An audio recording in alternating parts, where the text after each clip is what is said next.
여러분 안녕하세요, 블랙입니다. 제가 지난 영상에서 중국의 부동산 개발 업체가 디폴트 위기에 처해 있다, 그리고 신탁 회사 역시 문제가 많다, 이런 이야기를 드렸습니다. 이 영상을 보시고 나서 많은 분들께서 좋은 댓글들을 달아주셨습니다. 그 중에서 제가 두 가지만 가져와서 여러분께 읽어드리겠습니다. 근데 완다고 뭐고 전부 무너진다 난리 쳤지만 뭐 그냥 그대로 가는 거 보면 중국 특성상 그냥 돈 갚아주고 별일 없이 또 지나가지 않을까요? 말만 그렇지 중국 증시 월봉도 아직 안 깨졌는데 12개월 전 저점도 안 깨졌다, 나름 괜찮다, 버틸 수 있다, 이런 이야기가 많습니다. 그래서 오늘은 최근 중국 상황을 조금 더 자세히 정리를 드리고 정말로 중국에서 경제 위기가 올지 혹은 아무 일도 아닌 것처럼 해결될지 이러한 것들을 점검해보는 시간을 갖겠습니다. 제 영상을 보시고 나서 좋은 의견이 있으시면 따뜻한 댓글 부탁드리겠습니다. 8월 15일 광복절 때 중국의 여러 가지 경제 지표가 발표됐습니다. 중국의 소매 판매, 고정자산 투자, 산업 생산, 매우 중요한 경제 지표들이 나왔죠. 그런데 모두 예상치를 하회하는 경제 지표가 나왔습니다. 제조업과 내수가 모두 좋지 않다, 이런 흐름으로 가고 있습니다. 그런데 저는 이 중에서 소매 판매에 주목을 해보겠습니다. 왜냐하면 3년 전에 코로나 경제 위기가 터졌을 때 시진핑은 그동안의 수출 주도 성장에서 이제는 내수 주도 성장을 꾀하겠다, 이러한 발표를 했었거든요. 정확히 설명드리면 수출도 중요하지만 수출과 내수를 동시에 추구하겠다, 이러한 발표를 했습니다. 중국 지도부는 강력한 국내 시장을 형성해서 새로운 발전 구조를 갖춰 나갈 것이라면서 내수 확대에 의한 전략 기조를 유지해 새로운 수요를 창출할 것이라고 밝혔습니다. 그러니까 3년 전부터 중국은 내수를 강하게 키웠다, 이렇게 볼 수가 있습니다. 그런데 이렇게 중요하게 키우고 있는 내수가 무너지고 있는 것입니다. 그래서 전월 대비 소매 판매를 제가 가져왔습니다. 최근에 발표된 7월달 소매 판매는 역성장을 보여줬습니다. 중국은 GDP 성장률이 5% 정도 나오죠. 이것을 유지하기 위해서는 소매 판매는 기본적으로 매월 증가해야 합니다. 그런데 최근 2년치 소매 판매만 봐도 마이너스가 매우 많습니다. 물반 고기반이 아니라 마이너스 반 플러스 반이네요. 이런 식으로 들쑥날쑥하면 성장을 유지하기 어렵습니다. 지금 현재 중국은 내수가 매우 불안하다, 이런 것을 우리는 파악할 수 있습니다. 그리고 중국은 내수뿐만 아니라 청년 실업률이 중요합니다. 최근에 청년 실업률이 무서운 속도로 급증하고 있죠. 6월달 청년 실업률은 21.3%까지 올라갔습니다. 그런데 요즘 청년들 사이에서 탕핑족이란 말이 유행이라고 해요. 이것은 제가 지난달 영상에서 한번 설명을 드렸었는데요. 중국도 부동산 가격이 급등하면서 양극화가 심해지자 취업을 포기하고 집에서 노는 빈둥족, 탕핑족이 늘어나고 있다는 말이 들리고 있습니다. 그래서 중국의 어떤 교수가 3월 달에 청년 실업률이 정부의 집계에 따르면 19.7%가 나오는데 실제로 이러한 탕핑족을 다 계산하면 46.5%가 나온다, 이러한 말을 하고 있습니다. 원래 대부분 나라에서 탕핑족은 실업률을 계산할 때 넣진 않습니다.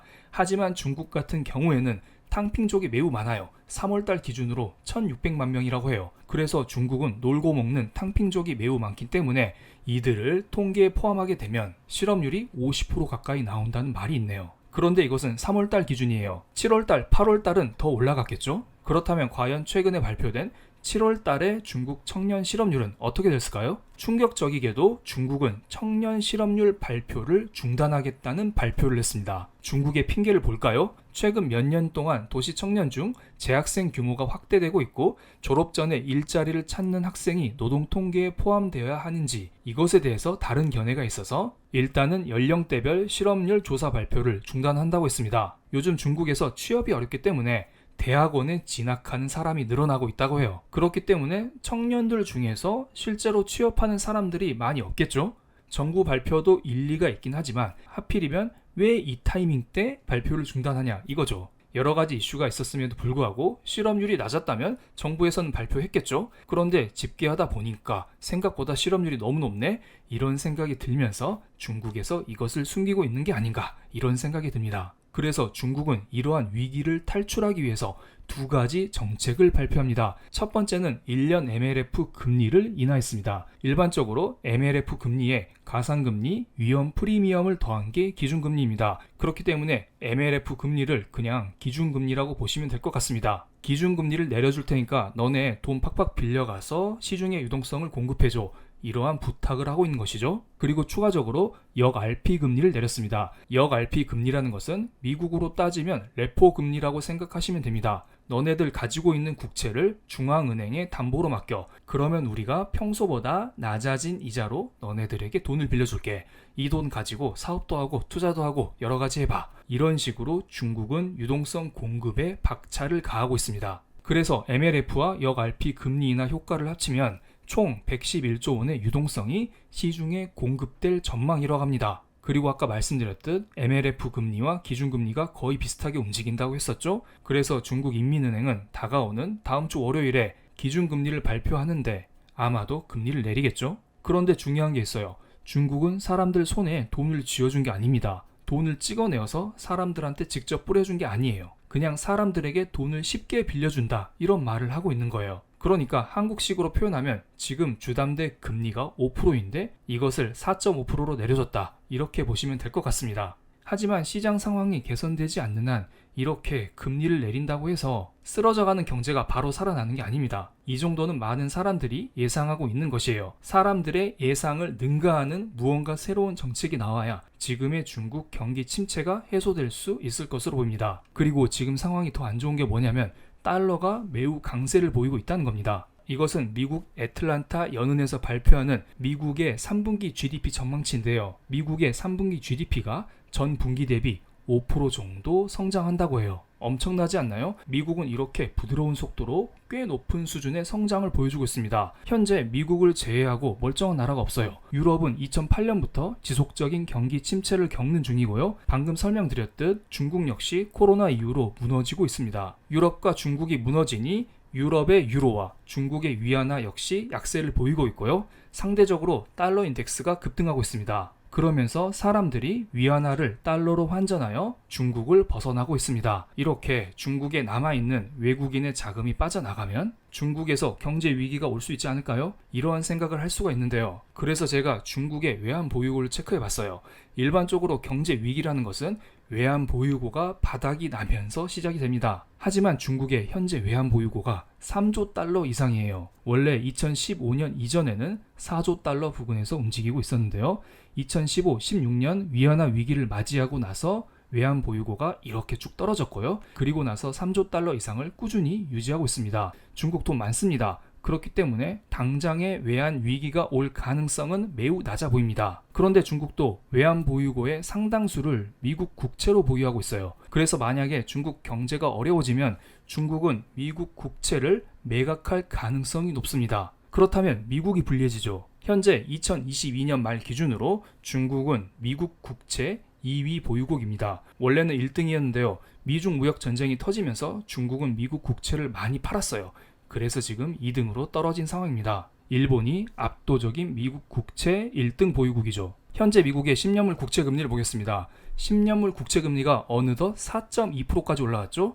미국 국채 금리가 상승하는 배경에 대해서는 제가 여러 영상을 통해 설명을 드렸으니 자세한 것은 생략드리겠습니다. 혹시 궁금하신 분은 댓글로 문의를 주시면 감사하겠습니다. 미국 국채 금리가 상승하는 구간에서는 상대적으로 주식에 대한 매력도가 감소할 수밖에 없죠. 그런데 만약에 중국 경제가 어려워져서 중국이 미국 국채를 계속해서 팔게 된다면 미국의 국채 금리가 여기에서 더 올라갈 가능성 역시 열어둬야 될 것으로 보입니다. 중국의 경제 위기에 대해서 다시 한번 정리를 드리면서 영상을 슬슬 마무리해 보겠습니다. 중국은 3조 달러 이상의 달러를 보유하고 있기 때문에 당장 경제 위기가 올 가능성은 매우 낮습니다. 하지만 현재 중국 경제 상황을 봤을 때 당장 경기가 회복될 가능성 역시 매우 낮죠. 흔히 말하는 잃어버린 10년, 잃어버린 20년 이런 식으로 흘러갈 가능성을 조금은 열어둬야 될 것으로 보입니다. 그래서 홍콩 항생지수를 보겠습니다. 항생지수는 이미 진작에 2020년 코로나 저점을 깨버렸고요. 그 이후 지속적으로 떨어지고 있습니다. 하지만 만약에 정말로 중국에서 경제 위기가 왔었다면 혹은 올 것이라면 이런 식으로 떨어지지 않죠. 장대 음봉이 여러 방 나왔겠죠. 그래서 차트만 봐서도 경제 위기까지는 조금 오버이지 않나 이런 생각을 하고 있습니다. 하지만 중국이 지속적으로 무언가 숨기고 있다. 이러한 느낌은 지속적으로 들긴 합니다. 마지막으로 주의 깊게 봐야 할 경제 지표를 하나 체크해 드리겠습니다. 8월 18일 일본의 7월달 소비자 물가지수가 발표됩니다. 일본은 한때 마이너스 물가 상승률을 보이고 있었는데요. 최근 들어 소비자 물가 지수가 3%대로 올라왔습니다. 그래서 일본 역시 긴축을 강화하고 있죠. 만약에 이번에 발표될 소비자 물가 지수가 더 높게 나오면 혹은 예상치를 뛰어넘는 수준으로 나오게 된다면 일본 중앙은행은 긴축을 더욱더 세게 할 수밖에 없겠죠? 이렇게 되면 글로벌리 퍼져 있는 일본의 엔화 자산들이 일본 본국으로 회수될 가능성, 미국 국채에 들어있는 엔화 자산 역시 회수될 가능성, 이러한 것들을 열어두시기 바랍니다. 그렇기 때문에 우리는 일본의 물가가 조금 진정되기를 기도하면서 투자에 임해야 될 것 같습니다. 8월 달에는 여러 가지 이벤트가 많습니다. 그렇기 때문에 이러한 이벤트들을 하나씩 두드려가면서 체크하면서 투자를 하시기 바랍니다. 그럼 오늘 영상 여기서 마치겠습니다. 감사합니다.